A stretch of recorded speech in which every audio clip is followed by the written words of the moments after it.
लगता है इस सफ़र को अकेले ही पार करना पड़ेगा, क्योंकि यहाँ पे मेरे भाई को आराम करने की सूझी है। तो लो अब हम चलते हैं धार्मिक स्तूप की तरह, जो जहाँ पे भगवान बुद्ध ने अपना पहला ज्ञान दिया था। माना जाता है कि जो बड़ा सा स्तूप है इसे धार्मिक स्तूप कहा जाता है। यहीं पे भगवान बुद्ध ने अपने सबसे पहले 5 शिक्षकों को दीक्षा दी थी।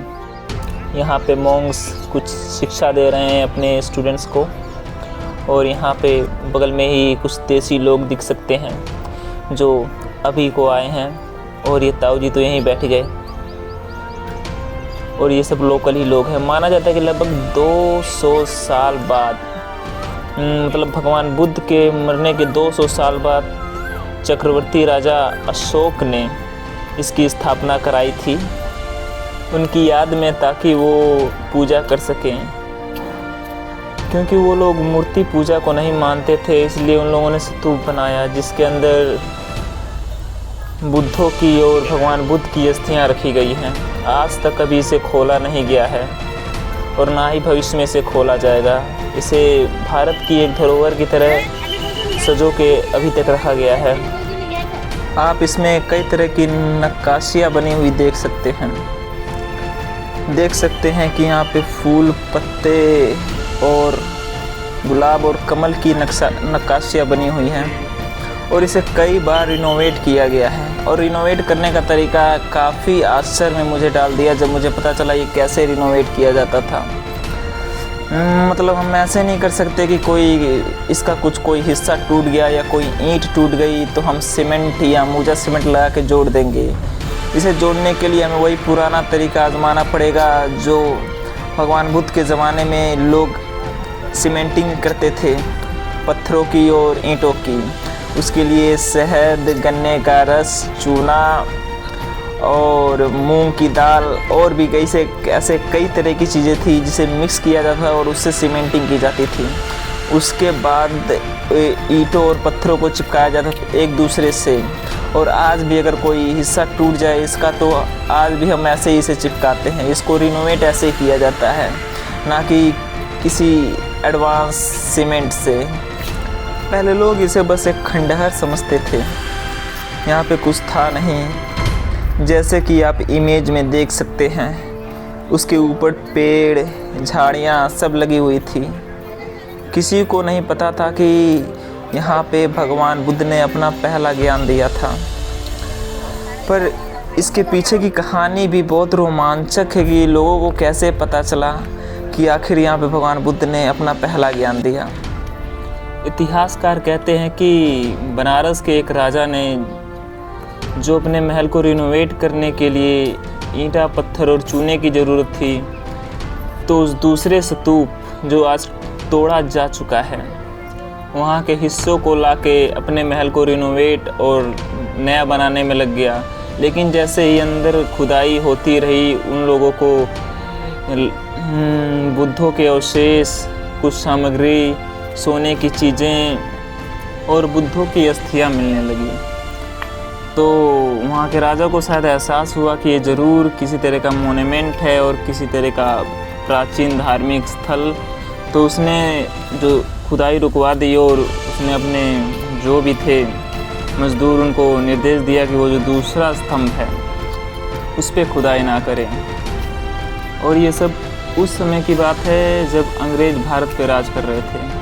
पूरी तरीके से ब्रिटिश एम्पायर भारत पे छाया हुआ था। तो उस राजा ने जाके ब्रिटिश एम्पायर को कहा यहाँ पे ज़रूर कुछ प्राचीन धरोहर है।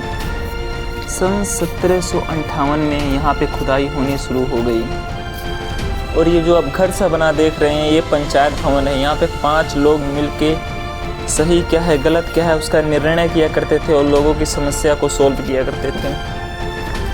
और जो ये सब देख रहे हैं आप लोगों को लग रहा होगा ये एक तरह का बैठने का जगह है जहाँ पे मॉन्क्स बैठ के प्रार्थना किया करते थे या पूजा किया करते थे, लेकिन ऐसा कुछ नहीं है। ये एक तरह का मुख्य घर हुआ करता था उस समय का, और यहाँ पे सीढ़ियों पे भी नक्काशी की गई थी। और आगे बढ़ेंगे हम आप लोगों को दिखाएंगे ये जो आप सारी जगह देख रहे हैं ये एक स्तूप था जो दिखने में कुछ ऐसा दिखता था। और आप इन सब को पढ़ के और ज़्यादा इन्फॉर्मेशन ले सकते हैं इन सब के बारे में। और देखिए नक्काशी किस तरह बनी हुई। पहले के ईंट आज के ईंटों के मुकाबले काफ़ी पतले हुआ करते थे, जिसकी वजह से इन्हें मनचाहा डिज़ाइन या आकार दिया जा सकता था। चलिए अब आगे बढ़ते हैं। ये अशोक स्तंभ हैं जो एक ही हैं, लेकिन आज इसके 4 टुकड़े किए जा चुके हैं। और जो आप लोगों ने वो शेर देखा होगा अशोक चक्र, इसी के ऊपर रहता है। मैं आपको इमेज में दिखाता हूँ।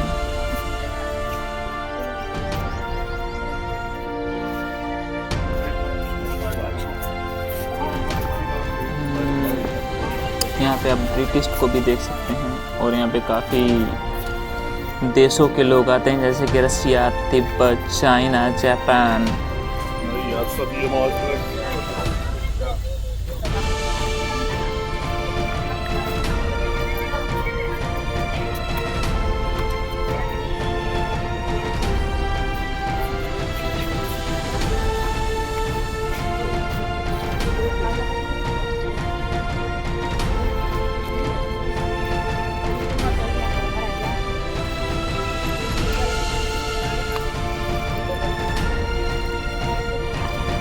आपको पता है जब मुस्लिम सम्राट मोहम्मद गौरी और उसके सेनापति कुतुबुद्दीन ऐबक आया था, तो लगभग हिंदुओं के जितने भी मंदिर थे, जैनों के जितने भी मंदिर थे, उन सबको लूट के ले गया था और उन्हें काफ़ी क्षति पहुंचाई थी, उन्हें काफ़ी तोड़ दिया था।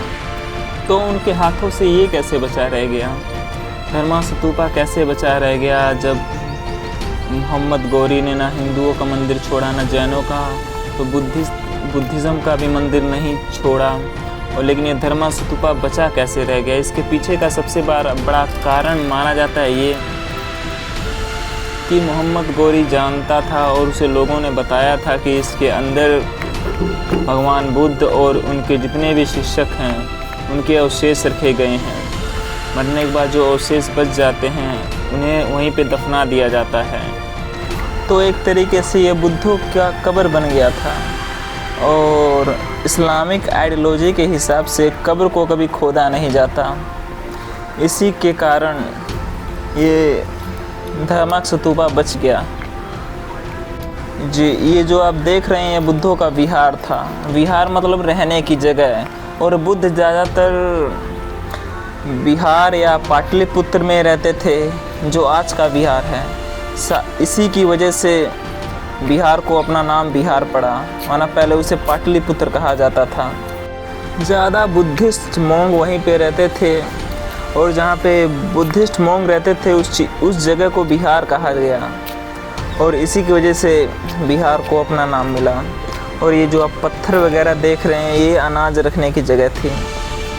यहाँ के नीचे अंदर अनाज रखे जाते थे।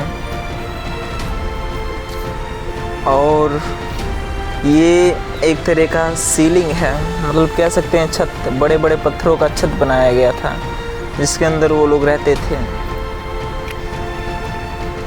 ये आप देख सकते हैं अंदर जाने का रास्ता। मैं एक बार अंदर गया भी हूँ, लेकिन इस बार नहीं जाऊँगा।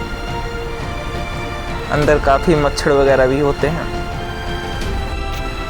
जब तक भगवान बुद्ध जिंदा थे, बौद्ध धर्म इतना प्रचलित नहीं हुआ था। उन्हें प्रचलित करने के पीछे 3 राजाओं का बहुत ही महत्व है, जैसे कि मौर्य साम्राज्य से अशोक और कनिष्क और हर्षवर्धन। ये तीनों राजाओं ने बौद्ध धर्म को पूरे विश्व में फैलाया और उसका प्रचार किया। और बौद्ध काल में ही भारत को सोने की चिड़िया कहा जाता था, जब गुप्त काल का शासन था उस समय। आज लगभग 50 करोड़ लोग बौद्ध हैं या बुद्धिस्ट हैं। ये एक तरह का कुआं है, जो बुद्धिस्ट थे इसमें से पानी पिया करते थे। अब इसके प्रोटेक्शन के लिए इसमें जाली वगैरह लगा दिया गया है। और ये पूरी तरीके से छत थी, और जितनी चीज़ें आप यहाँ पे देख रहे हैं ईंटों से बनी हुई, ये घर था। यहाँ पे बुद्धिस्ट रहते थे और यही उन लोगों का घर था। देखिए कितना छोटा है। और जो घर बनाते हुए उसकी घर की खूबसूरती को सजाने के लिए जो बलुआ पत्थर से जितनी भी कलाकृतियाँ की गई थी, जैसे कि सामने का चौकड़ा और पिलर, दरवाज़ा, इन सबको बनाने के लिए जितनी भी कलाकृतियाँ की गई थी उसे यहाँ पे सबको इकट्ठा करके यहाँ इस जगह पे रखा गया है। आप इनके ऊपर की नक्काशी को देख सकते हैं। किसी एक इंसान ने अपनी आधी ज़िंदगी लगभग इन्हीं सबको बनाते हुए बिता दी होगी। जितने भी शिल्पकार थे लगभग सारे इसी में जुटे हुए होंगे कि कैसे पत्थरों को एक ज़िंदा आकार दिया जाए, कैसे उन्हें आकर्षित और बना दिया जाए। ये आप सारे यहाँ पे देख सकते हैं। कितना पेशेंस रहा होगा उन मज़दूरों में जो इन्होंने किया होगा। ये हमें एक चिड़िया मिली, पता नहीं किस तरह की चिड़िया है।